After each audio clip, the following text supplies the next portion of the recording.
네, 역전의 승부사로 종가 베팅 종목 알아봤습니다. 그럼 현재 시장 상황은 어떤지 그 안에서 우리가 매도해야 될 종목들은 이분들과 정리해 볼게요. 변영인 대표, 이성웅 이사 나왔습니다. 어서 오세요. 네, 반갑습니다. 네, 안녕하십니까. 다행히 시장이 그래도 상승세를 보여주고 있습니다. 물론 외국인 투자자들의 매수가 반도체로 좀 강하게 쏠리는 현상이 나타나고 있는데요. 그 안에서 무엇을 봐야 될지 첫 번째 이슈부터 만나보시죠.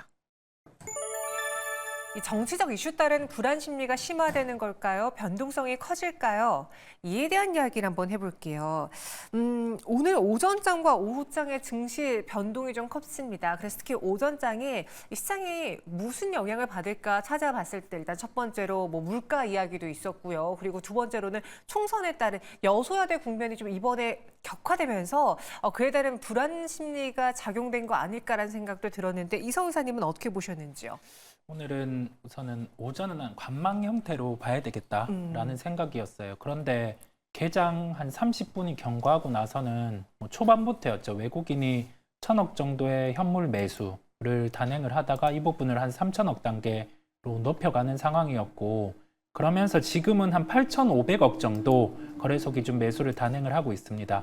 우리가 여기에서 알 수 있는 바는 우선은 그 IT 쪽 관련해서 한미반도체 같은 경우가 본딩 장비와 관련해서 마이크론의 수주가 나온 상황이었고, 여기 더해져서 이제 HBM 땅 후공정 업체 같은 경우 이렇게 수급이 좀 유입되는 현상이 나타났어요. 이 부분이 좀 지속되는 상황이라는 말씀을 드리고요. 다만 시장에 대해서 매크로 지표 같은 경우는 불안합니다. 달러 인덱스를 봐도 그렇고, 그다음에 우리가 기준으로 봤던 미국의 10년물 국채 같은 경우가 4.5%를 넘어서는 움직임이 나타났고, 그다음에 다우 지수 같은 경우는 밑꼬리를 달기는 했지만 60일선 기준을 이탈하는 흐름이 나타났어요. 우리나라 시장 같은 경우는 오늘 만기일의 영향도 있는 것 같아요. 내일의 시장의 색깔 같은 경우가 이제 좀 이어질 수 있는 방향성이라는 생각으로 오늘 같은 경우는 지수의 반등은 나오기는 했지만 관망에 대한 부분을 유지하고 시장을 보겠습니다. 오전장의 경우에는 관망 심리가 좀 강했다. 하지만 말씀해 주신 것처럼 오후 들어서 뭐 반도체라던가 자동차주들이 상승하면서 지수단에서는 지금 빨간불이 들어와 있습니다. 또 오늘 많은 분들이 궁금해하시는 총선과 관련해서 시장에 어떤 변화가 있을까 이 점도 한번 간단하게 여쭤보고 싶은데 저희가 정치색은 다 제외하고 네. 단지 증시에 어떤 영향을 미칠까라는 것만 봤을 때 여야가 지금 강하게 드라이브 걸고 있는 정책에 따른 희비가 갈리지 않을까? 첫 번째, 이 기업 밸류 프로그램 여기서 동력을 잃는 겁니까? 아니면은 증권가에서는 크게 문제 삼지 않던데 가는 방향은 정해져 있습니까? 가는 방향은 정해져 있다는 생각이 들고요. 네. 밸류업 추진 같은 경우는 시장에 나쁠 요인이 없다 보니까 계속 이 부분은 추진을 할 것으로 보입니다. 다만 우리가 6월에 모멘텀으로 생각했던 부분인 상법 개정안 같은 경우는 이제 좀 쉽지는 않아요. 그렇다 보니 우리가 지주사에 대해서 지배구조 개편까지 이어질 수 있는 그 모멘텀이 지금은 불투명해졌다는 시각으로 보시면 되겠고요. 그렇다 보니까 우리가 저 PBR 관련주 중에서 뭐 지주사를 함께 봤다고 하면은 지금 같은 경우는 좀 이 부분을 배제하고 대표적인 자동차, 그다음에 은행 일부 이 정도만 우선은 바라보면 된다라는 말씀을 드리고 6월에 가서 상법 개정안 같은 경우가 만약에 통과되는 구조가 나오면 그때 이제 지주사는 다시 보는 걸로 합니다. 그다음에 마지막으로 우리가 밸류 프로그램과 관련해서 오늘 새로운 기사가 나온 부분이 행동주의 펀드를 만난다라는 소식이 나왔어요. 그러면 이 부분 같은 경우는 이제 실제 기업 쪽에서 우리가 행동주의 펀드 같은 경우가 다시금 개입될 수 있는 요소가 있어요. 그렇다 보니까 이와 관련해서는 자동차, 은행 업종 같은 경우는 무게를 둘 수 있는 접근이라는 언급을 드립니다. 이 기업 밸류 프로그램의 경우에는 어느 정도 증시를 위한 거잖아요. 그래서 여야가 합의된 목소리를 내놓고 있는 분야도 있기 때문에 방향은 정해져 있다. 그러나 이전만큼 강한 그 동력은 나타나진 않을 수 있다. 투자 심리에 충분히 영향을 받을 수 있는 이슈인 것 같아요. 대표적으로 지주사, 은행 그리고 자동차를 나눠서 이야기해 주셨는데 지주사 단에서는 동력 잃을 가능성이 있다고 했잖아요. 그래서 오늘 삼성물산이 좀 많이 밀리고 있는 것인지 지주사를 갖고 있는 분들은 일단 여기서 손실권이라도 살짝 덜어내고 다시 접근하는 게 좋을까요? 저라면 매도를 하고 우선은 보겠고요. 매도를 하고 보되 한 5월 중반 그 정도에서는 다시금 재매수를 하는 대응들 그 부분을 열어둡니다. 이 중에서 다만 그 자회사 형태를 가지고 있는 쪽 사업회사 같은 경우가 실적이 잘 나오는 기업들 있잖아요. 네. 뭐 SK라든지 지금 뭐 한화 이런 기업들 같은 경우는 빠른 매도는 좀 안 해도 되겠고요. 이제 나머지 그 사업회사의 비중보다는 지배구조 개편 쪽에 초점을 맞춰서 움직였던 기업들, 예를 들면 뭐 삼성물산 이런 쪽 같은 경우는 미리 좀 먼저 매도를 하고 추후에 좀 접근이 가능하다는 점, 아까 말씀드린 5월 중반 이 정도에 대한 부분에 시각을 열어두겠습니다. 네, 변용인 대표님은 이번 총선과 그리고 국내 증시의 연관성, 연동성에 대해서는 어떻게 보시는지요?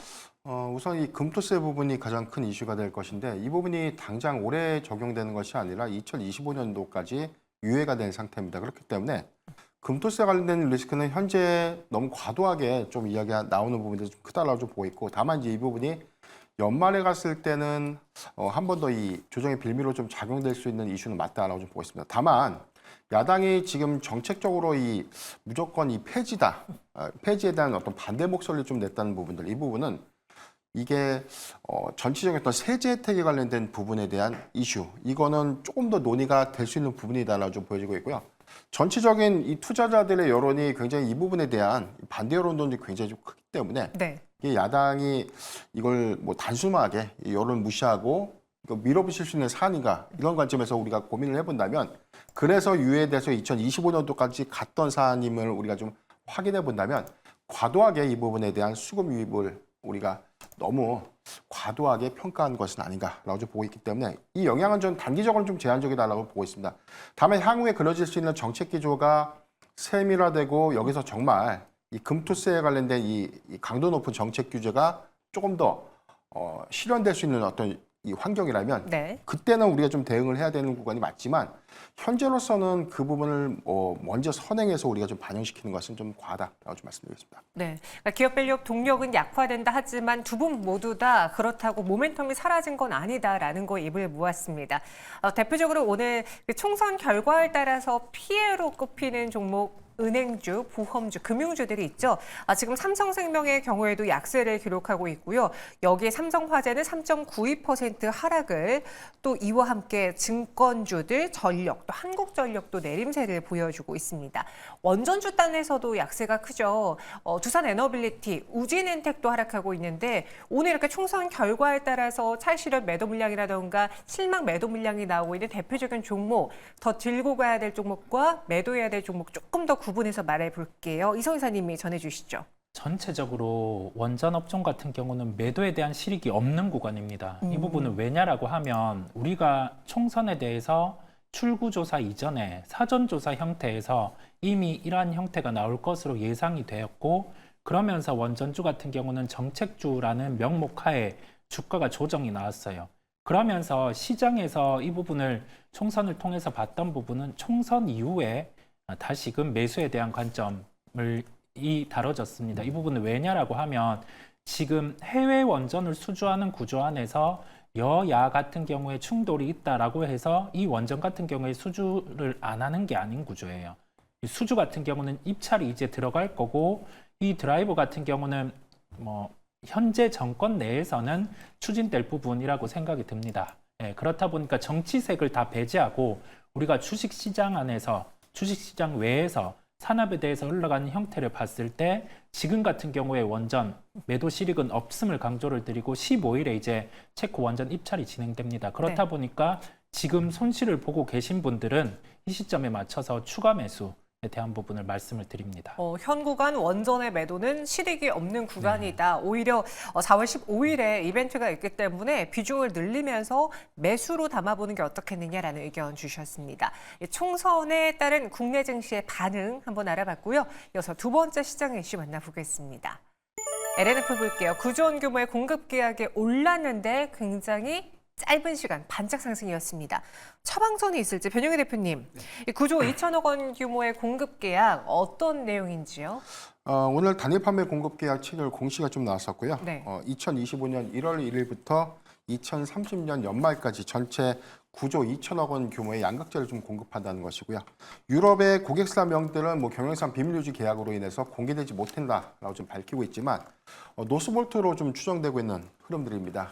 그렇기 때문에 지금 이 LNF가 테슬라 향의 의존도가 굉장히 높았고 이 부분이 주가 상승의 어떤 저해 요인으로 좀 작용했는데 정기주총에서도 이 고객사 다변화를 위해서 노력하겠다라는 이 대표사의 어떤 메시지가 좀 있었거든요. 이 이후에 나온 공급 계약 체결이라는 점은 굉장히 좀 긍정적인 부분이 아닌가라고 좀 보고 있습니다.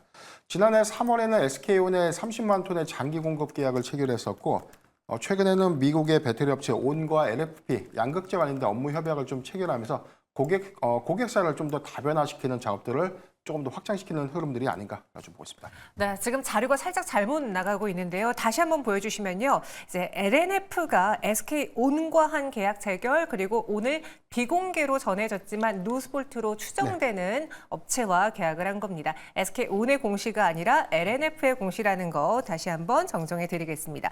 이런 상황에서 LNF가 오늘장 반짝 상승을 했는데 사실 어떻게 보면 한미반도체의 경우에는 똑같은 이제 수주 이야기, 계약 이야기가 나왔는데 계약 규모상 훨씬 LNF가 큰데 주가는 다릅니다. 그건 2차 전지의 심리가 온전히 반영돼서 그런 건지요. 우리가 지금 수시공시 제도를 우리가 좀 잘 판단을 해봤는데 공시라는 게 사실 계약 시점에서 장기 공급 계약은 여기에 세분화된 어떤 단가와 기간들을 좀 명기해서 앞으로 공급할 수 있는 양과 단가를 현재 가격 기준에서 매출액으로 좀 산정하는 것이거든요. 그렇기 때문에 10년 이상의 또는 뭐 5년 이상의 장기 공급 계약이 여기서 5년 이후에 2030년도에 해당되는 이 9조 2천억 원의 매출이 확정되는 것을 의미하는 것은 아닙니다. 물론 이제 계약서는 바인딩이 좀 돼 있는 부분인데 이 부분은 그 계약 기간 안에서 업황에 관련된 변수, 그래서 공급이 지연될 수 있고 이 기간은 계속해서 좀 바꿔질 수 있는 부분도 있고요. 단가라는 부분에 대해서도 지속해서 단가는 분기 내지 뭐 월별로 어떤 협의 과정을 통해서 계속해서 좀 변환될 수 있는 부분이 있기 때문에 지금 우리가 장기간 공급 계약 체결은 앞으로 해당 업체를 독점적으로 해서 이 기간 안에서 이 정도의 물량을 공급하겠다라는 메시지 정도로 우리가 좀 해석을 해야지 2030년 12월 말까지 9조 2천억 원의 신규 매출이 들어오네 이렇게 좀 해석하는 것은 아니다라는 겁니다.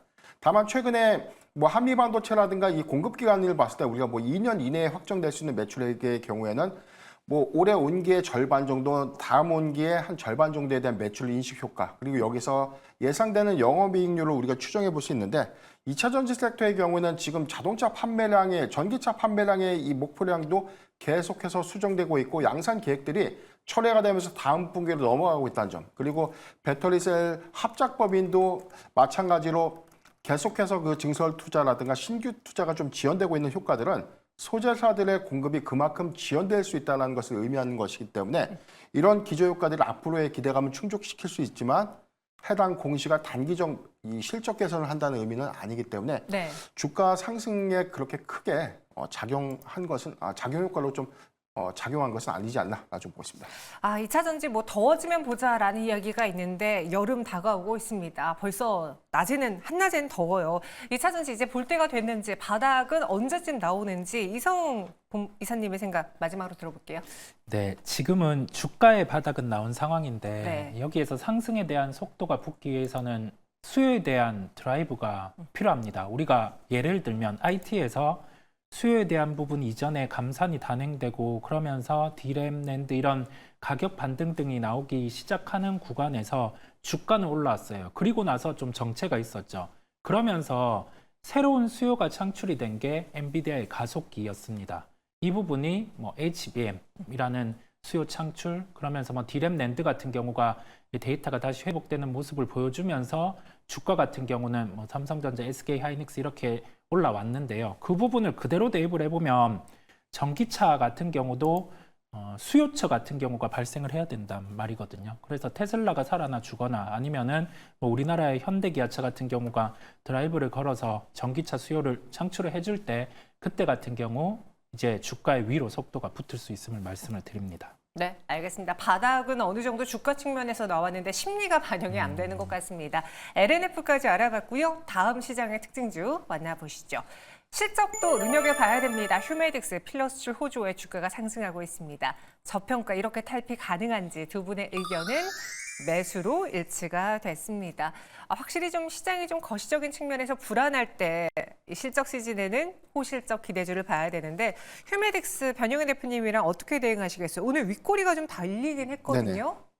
지금 241선을 강하게 좀 돌파 시도를 했지만 현재는 241선은 좀 머무는 흐름들을 좀 보여주고 있기 때문에 저는 단기적 추세는 좀 살아있다라고 좀 말씀을 드리겠습니다. 다만 지금 35,000원대까지 보여지는 단기적 매물대를 앞으로에 대한 이 기대감으로 이 수급이 좀 더 강하게 좀 돌파를 해준다면 추가적인 상승 여러가 좀 가능하다라고 보이고요. 지난해 실적 기조를 우리가 눈여겨봤을 때 매출액이 23% 상승했고 영업이익이 43.3% 증가됐는데 저는 이 회사의 가장 중요한 포인트가 매출액 대비 높은 영업이익률입니다. 전체 한 25%대로 좀 추정이 되고 있는데 중국의 시장 점유율 3위를 기록하고 있는 14%대 시장 점유율을 현재 좀 형성하고 있고 2025년도 관점에서는 전체 12억 9천만 달러 규모의 잠재적인 시장 확장성들을 우리가 좀 고려해 본다면 점유율은 점진적으로 좀 증가될 수 있는 요인이 있다고 보고 있습니다. 우리가 통상적으로 중국 시장을 타겟으로 할 때 그 이후에 다음 타겟 시장이 이 동남아시아 시장 이쪽에 시판허가를 위한 사용 승인 신청. 그래서 이제 이 부분 이후에 직접적인 공급 계약이 좀 이루어지면서 이 판로가 좀 확장되는 추이를 좀 보여주고 있는데 지금 휴메딕스의 가장 큰 장점은 중국 시장이라는 거대 시장을 현재 공략하고 있고 여기서 산입되고 있는 매출액이 올해 좀 더 증가될 수 있는 포인트들은 실적 개선 관점에서에 대한 기대감은 조금 더 소반되지 않을까라고 보고 있습니다. 조정시 매수입니다. 바로 종가 매수 의견은 없는지요, 이성훈 이사님? 네, 저도 비슷한 의견 안에서 1분기 실적 초점을 맞췄어요. 우리가 실적 타이밍을 보더라도 매출이 는 게 여기에서 러시아, 우즈베키스탄 이런 국가로 매출이 다각화가 나타난 부분이 1분기에 실적이 반영이 되고요. 그러면서 올해 예상되는 영업이익이 한 450억 정도. 그 부분을 감안해 보면 시가총액 기준 현재 거래가 되는 시총이 한 3,700억 정도 되는데 4,000억 이상까지는 상승 가능한 체력을 갖고 있습니다. 그렇다 보니까 저는 매수의 의견을 드리고요. 종가 매수에 대한 말씀을 함께 드립니다. 네, 휴메딕스 종가 매수도 가능하다라는 의견입니다. 현재 동시효과 구간 보시죠. 이 옵션 만기 효과로 인해서 구간 변동성이 좀 크게 나타나고 있습니다. 코스피 안에서는 현대차, LG엔솔의 동시효과 구간 움직임이 변동이 큰데 지금은 다시 이전 장 마감 직전 지수 흐름으로 돌아오고 있네요. 코스피는 2,704.95포인트로 장 마감 준비하고 있고 코스닥은 850.77포인트 지나고 있습니다. 오늘 수급 보시면은 코스피 시장 안에서는 외국인의 매수가 들어오고 있는데 이 원달러 환율이 오름에도 불구하고 반도체를 향한 러브콜 탓일까요? 외국인 9천억 원 넘는 현물 매수 나타내고 있습니다. 자세한 종가는 지금부터 전해드리도록 하죠. 오늘 코스피 시장에서 기관까지도 좀 받쳐줬다면 지수단의 움직임이 좋았을 텐데 오히려 외국인의 매수 물량을 고스란히 기관 쪽에서 던지면서 큰 변동은 없습니다. 오전장의 하락보다는 나아졌지만 뭔가 좀 꺼림칙한 오늘 장이었는데요. 이성훈 이사님 장 브리핑해 주실까요? 오늘 오전부터 비차익 매수랑 외국인 현물 매수 같은 경우가 거래소 기준으로 유입이 되었어요. 이게 만기 시장의 특성이 원래 방향성이 정해지면 한 방향으로 그대로 나아가는 특성이 있다 보니까 오늘은 예상 외의 개파락이 변수가 있어서 나온 상황이고 시장의 방향성 같은 경우는 상승으로 나타났다고 말씀을 드릴 수 있겠습니다.